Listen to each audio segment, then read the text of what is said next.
Jésus s'oppose à ce que les chrétiens vivent en proie à l'anxiété à cause de ses conséquences néfastes. Car si je suis une personne anxieuse, même si je prétends croire en Dieu et avoir une bonne relation avec lui, mon anxiété indique que même si je prétends croire en lui, je ne fais pas vraiment confiance à Dieu. Obéissez à Dieu et laissez-lui toutes les conséquences. Vous devez combattre à genoux. On récolte ce qu'on sème. Et encore plus avec les intérêts. Nous sommes plus grands et plus forts à genoux. Dieu peut remuer ciel et terre pour nous indiquer sa volonté. L'amour occupe certainement une place privilégiée dans les enseignements de Jésus. Il a prêché par l'exemple en donnant sa vie. Après avoir dit qu'il n'y avait pas de plus grand amour que de donner sa vie, le lendemain, il donnait sa propre vie sur la croix pour sauver une multitude de personnes à travers les siècles. S'il est un aspect de la vie ou l'attitude du disciple de Jésus-Christ qui tranche nettement avec la philosophie du monde actuel, c'est que là où le monde est obsédé par l'accumulation des richesses matérielles et de pouvoirs personnels, le chrétien a appris à donner avec joie puisqu'il sait que tout ce qu'il a lui-même reçu lui vient de Dieu. Alors même dans le monde, on retrouve cette joie de donner. Pendant quelques jours à Noël, les gens donnent et reçoivent des cadeaux en espérant ne pas se retrouver perdants en bout de ligne. Certains vont même jusqu'à donner sans rien attendre en retour, mais c'est plutôt rare. Même si la plupart ignorent ou ont oublié que Noël est censé célébrer l'anniversaire de Jésus-Christ, ils n'oublieront pas de recevoir et de donner des cadeaux à leurs amis et à leur famille. Mais même en organisant des réjouissances et des fêtes, l'angoisse peut parfois créer une certaine tension et alors que nous serions supposés nous réjouir, nous expérimentons du stress. Et en même temps que nous avons hâte de retrouver nos amis, nous éprouvons également de l'anxiété. Supposons par exemple que j'organise une fête et que j'oublie d'inviter quelqu'un. Ou supposons que je n'ai pas le temps d'aller à cette autre fête et la personne qui m'a invité le prend mal. Et pour revenir à Noël, les factures du mois de janvier peuvent créer une certaine inquiétude. Même les réjouissances peuvent susciter l'anxiété.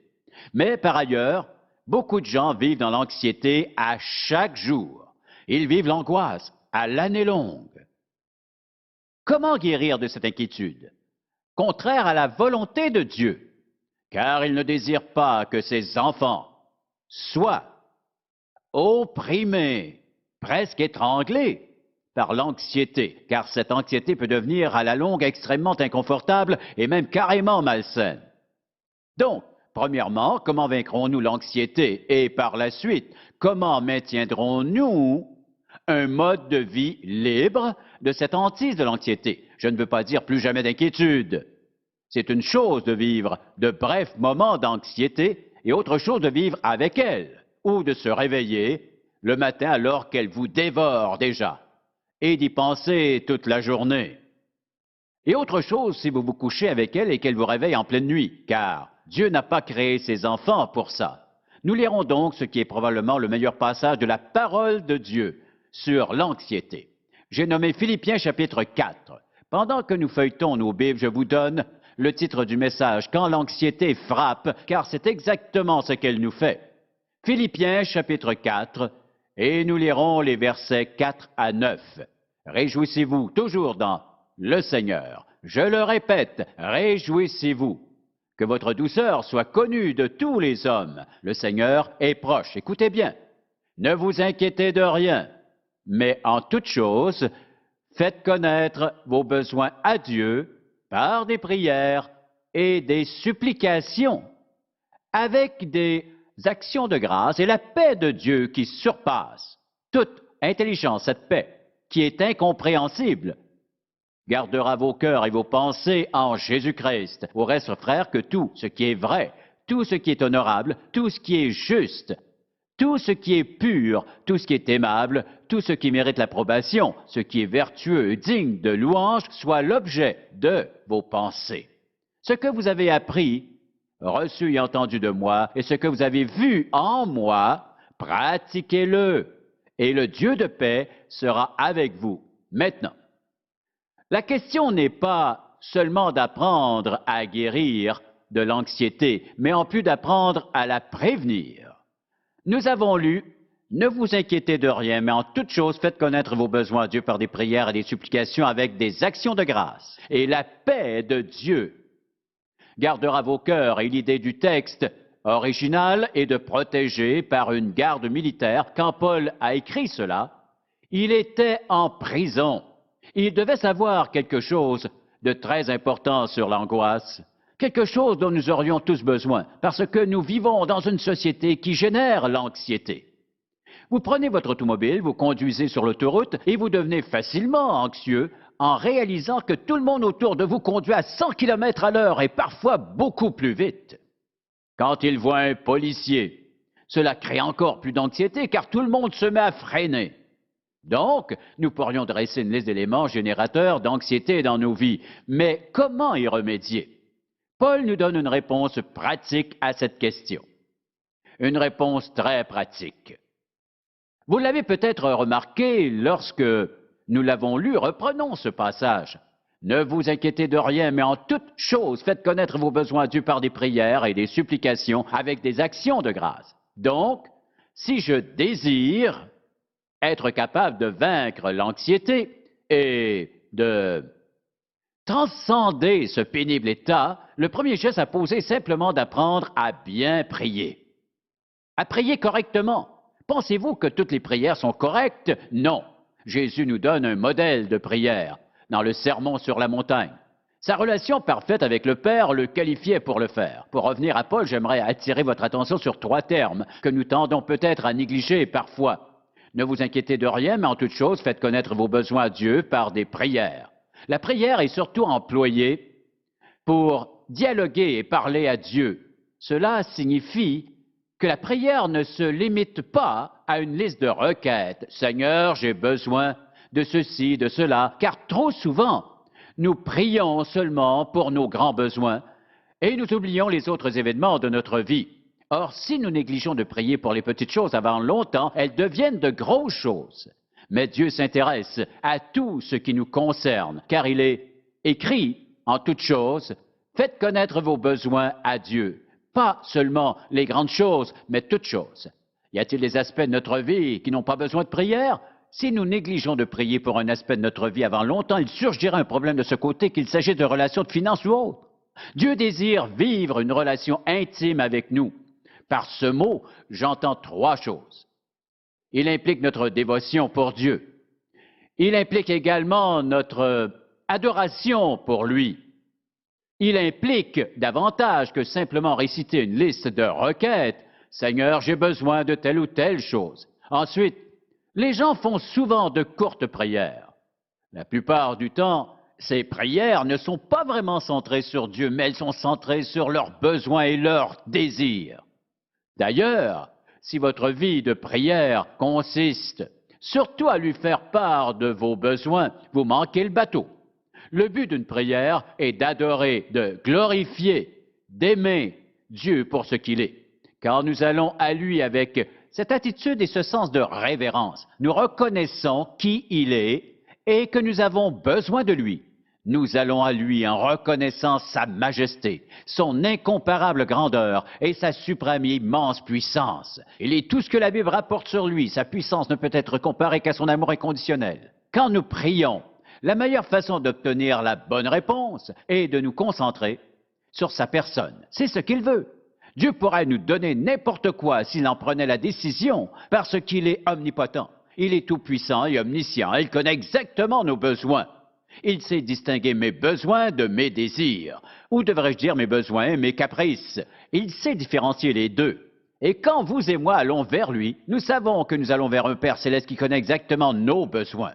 En lui seul réside la puissance et l'amour de répondre à tous nos besoins, quels qu'ils soient. Et lui, qu'attend-il de ses enfants? Il veut notre amour, notre dévotion et notre concentration sur sa personne.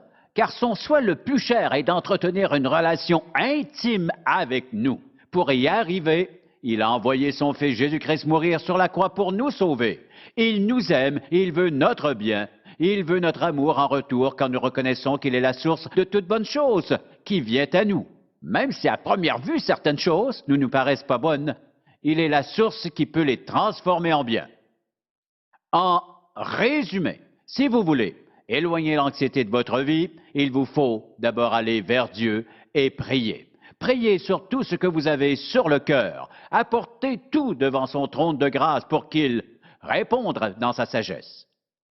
Les gens qui sont très inquiets le sont parce qu'ils ne prient pas correctement. Une des raisons pour laquelle ils refusent de prier à voix haute est qu'ils sont trop absorbés par leur propre personne et leurs propres soucis. Une excellente façon d'éviter ce piège est de prier pour d'autres personnes. Mais si vous êtes dérangé par ce qui se passe dans votre vie, vous n'aurez pas le temps pour les autres. Et de plus, si vous vous sentez peut-être un peu coupable et qu'à cause de cela, vous ne voulez pas passer trop de temps en présence de sa sainteté, vous prierez plutôt vite avant de passer à autre chose. Mais qu'enseigne la Bible? L'antidote contre l'anxiété est d'abord la prière. Apportez vos soucis devant Dieu. Soyez spécifiques et précis. Nous pouvons maintenant poursuivre car après la prière, nous avons la supplication. Et pour la comprendre, nous pouvons tourner dans l'Épître aux Hébreux, particulièrement au 5e chapitre d'Hébreux. Et nous verrons surtout comment l'auteur de cet épître utilise cette expression. 5e chapitre, et nous verrons le verset 7 où il nous parle de Jésus. Hébreux 5, 7. C'est lui qui, dans les jours de sa chair, a présenté avec de grands cris et avec larmes des prières et des supplications à celui qui pouvait le sauver de la mort, et il a été exaucé à cause de sa piété. Nous pouvons relever deux éléments ici. Voici Jésus, le Fils de Dieu, qui crie vers son Père afin qu'il l'aide durant cette dure épreuve. Or, il a été exaucé. Et pourquoi a-t-il été exaucé? Remarquez, à cause de sa piété. Mais qu'est-ce que cela veut dire? Que signifient ces mots « il a été exaucé à cause de sa piété » ? Voici ce qu'il en est. À cause de sa sainte frayeur du Père, de son immense révérence pour Dieu, que nous avons d'ailleurs perdu dans notre société. Peu de gens aujourd'hui accordent beaucoup d'importance à la révérence, la piété ou la sainteté de Dieu. Nous n'aimons pas penser à ces choses qui exigent une droiture de notre part. Mais ici, nous avons Jésus, le Fils unique de Dieu, le seul égal à son Père, et il crie. Rappelons-nous les faits. À Gethsémane, il a dit à ses disciples, « Mon âme est triste jusqu'à la mort. Restez ici, veillez avec moi. » Il savait ce qu'il allait devoir souffrir. Son angoisse lui faisait transpirer du sang. La supplication ne consiste donc pas seulement à dire « j'ai un besoin ». Nous avons déjà abordé ce sujet de crier à Dieu. Certaines situations et circonstances peuvent créer en nous un tel sentiment de désespoir qui nous pousse à le crier à Dieu. En parcourant l'Ancien Testament, surtout les psaumes, combien de fois David a-t-il crié à Dieu et le Seigneur lui a répondu, délivré de ses troubles? J'ai crié au Seigneur, il m'a entendu, il m'a délivré de mes ennemis. Crier au Seigneur, c'est répandre tout son cœur dans ce qu'il a de plus profond. Ce n'est pas seulement prier du bout des lèvres, c'est une expression sans retenue de notre sentiment. Dieu veut que nous allions vers lui avec des prières et des supplications. Ensuite, on remarque le troisième terme. C'est un groupe de 3 mots. Il s'agit des actions de grâce. L'auteur a probablement ajouté cela pour plusieurs raisons, mais en voici une. Combien de fois avez-vous présenté une requête à Dieu sans qu'il y réponde? Vous le faites durant 4 ou 5 jours, peut-être même une semaine. Soudain, il répond enfin à votre prière, peut-être par le biais d'une autre personne, peut-être d'une manière totalement inattendue. Combien de fois vous êtes-vous arrêté pour le remercier et le louer d'avoir exaucé votre prière? Car souvent, nous sommes plus pressés de demander que de remercier. Or, la manière correcte de prier comprend ces 3 ingrédients.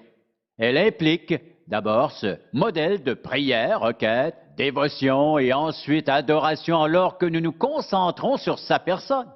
Faisons des requêtes très spécifiques. Et si notre cœur est pris d'un fort sentiment, n'ayons pas peur de l'exprimer. Certains disent qu'ils ne peuvent pas prier en public. Dieu merci, je le peux, car sinon, j'étoufferais.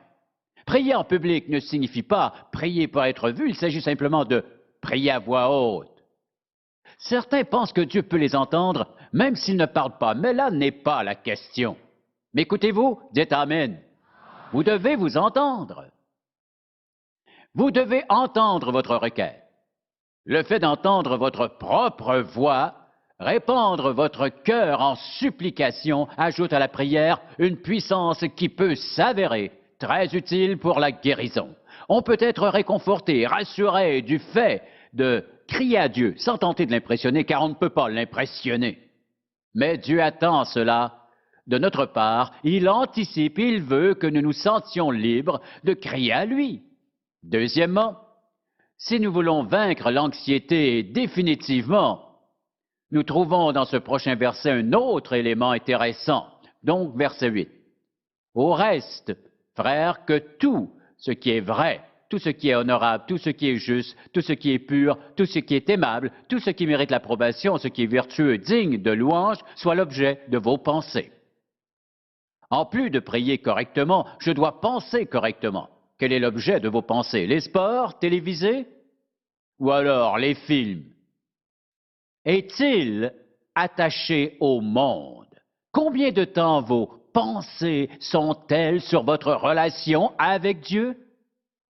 Je crois que nous sommes tous d'accord pour dire que l'aspect le plus important de notre vie est notre relation personnelle avec Jésus-Christ. Combien de temps y consacrez-vous? La question n'est pas de savoir s'il vous aime ou non, mais de connaître et d'accomplir sa volonté pour votre vie. Et lorsque vous pensez à demain et à votre horaire, pensez-vous aux items inscrits à votre horaire à la lumière de la personne de Dieu, de sa volonté, de son plan, de la direction qu'il veut vous voir prendre dans son infinie sagesse? Même si vous savez que certaines de ces exigences sont assez délicates, pour ne pas dire inconfortables et difficiles, est-ce là l'objet de vos pensées? Apportez-les devant lui, dites-lui: Seigneur, demain j'aurai une décision à prendre. Montre-moi comment réagir. Que veux-tu que je fasse dans cette situation? Seigneur, ne me laisse pas céder à l'anxiété ou à la colère. Je sais que la situation sera tendue et que je serai faussement accusé, mais montre-moi comment je dois réagir. Il s'agit donc de penser correctement. Et rappelez-vous que Paul écrivait en un temps où l'immoralité était chose courante à travers l'Empire romain et dans toutes les villes, qu'il s'agisse de Corinthe, d'Éphèse, de Philippe ou de toutes ces autres cités. Pourtant, il écrit: au reste, frères, que tout ce qui est vrai, pensez à cela et non pas aux mensonges. Si vous regardez la télévision à l'exception, dans Contact, vous ne trouverez pas beaucoup de vérité. Vous entendrez plutôt des mensonges et des demi-vérités. Et en écoutant les gens, vous entendrez plusieurs faussetés. Toutefois, Paul nous enseigne à penser à ce qui est vrai. Et comment faire? En priant le Saint-Esprit qu'il nous donne le discernement spirituel afin d'être capable de distinguer la vérité du mensonge et le bien du mal, ce qui est aimable selon son point de vue et ce qui ne l'est pas. Que tout ce qui est vrai, tout ce qui est honorable, certaines pensées nous viennent qui ne sont pas honorables, ne nous y attardons pas. Tout ce qui est juste, recherchons donc la justice et non les moyens de profiter des autres ou comment manipuler les circonstances pour dominer les personnes autour de nous. Ce qui est juste, ce qui est pur. Autour de nous se trouvent beaucoup de pensées impures et immorales de nos jours. Même à la maison, elles peuvent se frayer un chemin par le biais de la télévision, des films, des revues ou d'une foule d'autres moyens. Le peuple de Dieu doit penser à ce qui est juste et bon et saint et vrai et aimable et honorable et vertueux. Tout ce qui serait l'objet des pensées de Jésus doit devenir le nôtre. Tout ce qui est pur, tout ce qui est aimable, tout ce qui mérite l'approbation, ce qui est vertueux, digne de louange, soit l'objet de vos pensées. Est-ce l'objet de vos pensées? Cette question est vitale, car c'est ainsi que vous obtiendrez la paix et le contentement pour votre vie. Cela veut-il dire aucun problème? Non. Cela veut-il dire que nous ne connaîtrons plus aucune peine ni aucune souffrance? Non, ce n'est pas ça. Mais cela veut dire que peu importe la circonstance où nous nous trouvons, nous vivrons dans une paix qui surpasse toute intelligence. Dieu nous en fait la promesse. C'est écrit là au verset 7. Et la paix de Dieu, pas la paix que le monde offre, mais la paix de Dieu dont Jésus parlait, qui surpasse toute intelligence. Au début de la journée, quelqu'un m'a donné son témoignage et je pourrais moi-même vous raconter plusieurs situations et circonstances où Je n'avais aucune raison de me sentir en paix. Les circonstances s'y opposaient complètement. Pourtant, vous vous sentez absolument, totalement en paix. Comment l'expliquer? C'est une paix incompréhensible. Dieu érige cette garde autour de vous pour vous protéger de toute attaque d'anxiété. Elle garde vos cœurs et vos pensées en Jésus-Christ. Il vous encercle d'un immense et impénétrable sens de paix. Quand Dieu vous encercle de lui-même, la seule façon qu'on puisse vous atteindre est que Dieu ouvre la porte et le permette. Et alors, comme enfants de Dieu, nous acquérons ce sentiment de sécurité que tout ce qui nous touche doit d'abord passer par la garde du Dieu Tout-Puissant. Donc, s'il permet un événement dans notre vie, même si c'est douloureux, il doit avoir une raison, cela fait partie de son plan. Par ailleurs, dans l'épître de Paul aux Romains 8, 28, nous trouvons ce verset connu que nous récitons avec joie. Lorsque tout dans la vie nous sourit, oh, gloire à Dieu, nous savons du reste que toute chose concourt au bien de ceux qui aiment Dieu, de ceux qui sont appelés selon son dessein. La plupart des gens s'arrêteront là, toute chose concourt au bien. Ce n'est pas tout à fait ça. Il est écrit dans Romains 8, 28, Dieu fait concourir toute chose au bien de ceux qui l'aiment, de ceux qui ont été appelés conformément au plan divin. Soyons attentifs en lisant notre Bible. Toutes choses ne sont pas bonnes. Dieu n'est pas la cause que toutes choses soient bonnes, elles ne le sont pas. Mais que fait Dieu? Il fait concourir toutes choses afin que nous puissions vivre dans la paix et le contentement. Car voyez-vous, le mot anxiété se réfère à une action d'écartèlement de la pensée. Le mot paix traduit du grec iraine veut dire au contraire lier ensemble. Nous pouvons alors comprendre que Dieu désire entretenir une telle relation avec nous. Même si nous ne pouvons l'expliquer, il désire se lier à nous. Avez-vous déjà vécu des situations et circonstances pénibles, par exemple un deuil ou une autre forme de séparation? Et pour une étrange raison, même si cette perte vous affecte sincèrement, vous êtes quand même envahi par cette paix qui n'est pas naturelle, qui n'est pas normale. Et tout cela vient-il de Dieu? Car il a promis que la paix de Dieu, qui surpasse toute intelligence, gardera vos cœurs, car Dieu peut garder vos sentiments, et gardez vos pensées, gardez votre cœur et votre tête. Mais comment? En Jésus-Christ. Donc, en entretenant une bonne relation avec lui. Chaque mot du Nouveau Testament est important. Cela signifie que Dieu garde votre cœur, votre pensée, vos sentiments et vos émotions en Jésus-Christ. Grâce à votre relation personnelle avec Jésus-Christ, Dieu vous gardera et il vous soulagera de tout fardeau. Et nous savons que certains sont absolument insoutenables, même pour un enfant de Dieu. Et cela vient lorsque je prie correctement et que je pense correctement. Mais si je ne pense pas correctement, je ne prierai pas correctement. Et vice-versa. Nous trouvons un troisième élément intéressant au verset 9. Ce que vous avez appris, reçu et entendu de moi, et ce que vous avez vu en moi, c'est l'apôtre Paul qui s'adresse à eux. Pratiquez-le et le Dieu de paix sera avec vous. Cela signifie que nous devons prier, penser et vivre correctement. Une vie d'obéissance. Car en vivant dans la désobéissance, aucune paix n'est possible. On peut penser, oh, je ne suis pas chrétien, je ne crois rien de tout ce christianisme et tout le reste, et je suis en paix sans avoir Dieu. Je n'ai pas de Dieu dans ma vie. Vous n'êtes pas en paix, vous mentez. C'est très simple. Arrêtez-vous pour y penser. Vous êtes sans assurance, sans aucune espérance de vie après celle-ci. Un jour, tôt ou tard, vous mourrez. Vous êtes sans assurance aujourd'hui, vous serez sans aucune assurance demain. Vous n'avez aucune promesse, ni aucun Dieu pour vous soutenir. Alors, quelle paix avez-vous? Votre prétendue paix n'est qu'une illusion, car votre vie ressemble à la tension de mon poing. Où en êtes-vous? Vous vivez dans la tension et le stress. Vous vous engourdissez avec de l'alcool, des drogues, des relations sexuelles et d'autres solutions temporaires. Il n'existe aucun moyen de vivre en paix et sans Dieu. Et il n'existe aucun moyen pour un enfant de Dieu de vivre en désobéissant à Dieu tout en restant en paix. Pourquoi? Parce que Dieu en a décidé ainsi et qu'il nous a tous créés pour dépendre de lui. Votre décision devient alors très simple. Dieu a envoyé son Fils Jésus-Christ dans ce monde principalement afin de mourir pour vos péchés et les miens. En acceptant la croix, Jésus a entièrement payé notre dette de péché. Nous ne pouvions pas le faire nous-mêmes. Il l'a entièrement payé. Une fois pour toutes, d'un geste éternel, Jésus a payé pour les péchés du monde entier. Et vous pouvez vous approprier ce don si vous êtes prêt à reconnaître qu'il est mort pour vous et qu'il est Jésus, le Fils de Dieu, et qu'il est mort pour vos péchés, qu'il a payé le prix.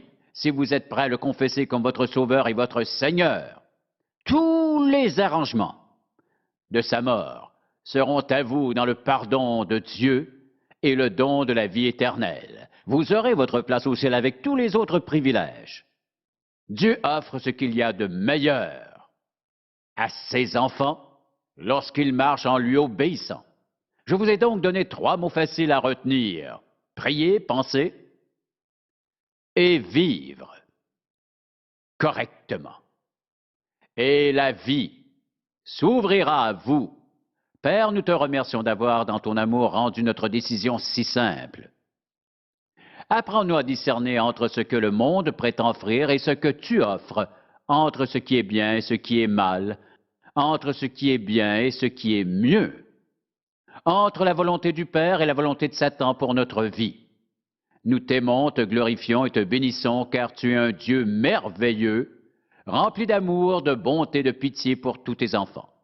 Je prie que chaque personne qui entend ce message s'arrête pour penser et reconnaître que je ne donne pas mon opinion, mais je transmets ta précieuse parole, éternelle et infaillible, ce livre par lequel nous serons jugés. Nous te louons et t'aimons au nom de Jésus. Amen.